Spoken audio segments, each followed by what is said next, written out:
నాగార్జున మీద కేసులు పెడతాం, పెట్టండి. నాగార్జున మీద కేసులు పెట్టండి. ఎందుకంటే ఆయన ఈ రాష్ట్ర బిడ్డలకు అంతో ఇంతో సాయం చేసిండు కదా. వాళ్ళ భార్య, నాగార్జున భార్య ఈ రాష్ట్రంలో అడవులను దత్తత తీసుకుంది కదా. ఈ రాష్ట్రంలో మూగ జీవాలకు అండగా నిలబడి ఓ ఫౌండేషన్ ఏదో పెట్టింది కదా.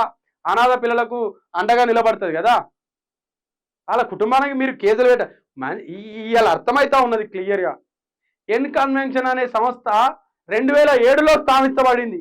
2007లో, 2013లోనో 14లోనో రేవంత్ రెడ్డి గారి కూతుర్ని వివాహం కూడా అందులోనే అయింది. పర్మిషన్ ఇచ్చింది ఏంది కాంగ్రెస్ సర్కారే. దాన్ని కట్టమని చెప్పింది కాంగ్రెస్ సర్కారే, ఆనాటి కాంగ్రెస్ సర్కార్.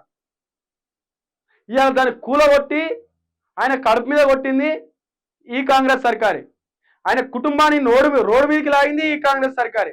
మళ్ళీ ఆయన మీద కేసులు పెట్టేది కూడా ఈ కాంగ్రెస్ సర్కారే.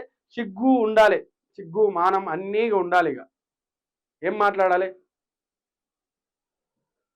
పెట్టండి, ఆయన మీద కేసులు పెట్టండి, సిల్కా ప్రవీణ్ మీద కేసులు పెట్టండి, జర్నలిస్ట్ శంకర్ మీద కేసులు పెట్టండి, న్యాయం కోసం నిలబడే ప్రతి వ్యక్తుల మీద కేసులు పెట్టండి, లాఠీ దాడులు చేయండి, ఆఖరికి పోలీసు బలగాలతో వచ్చి మా మీద దాడులు చేయండి. మేము తీవ్రవాదులం కదా, మేము తీవ్రవాదులము, పాకిస్తాన్ గూండాలము, మేము రేపిస్టులము, కాబట్టి మా మీద ఇవన్నీ పెట్టాలి.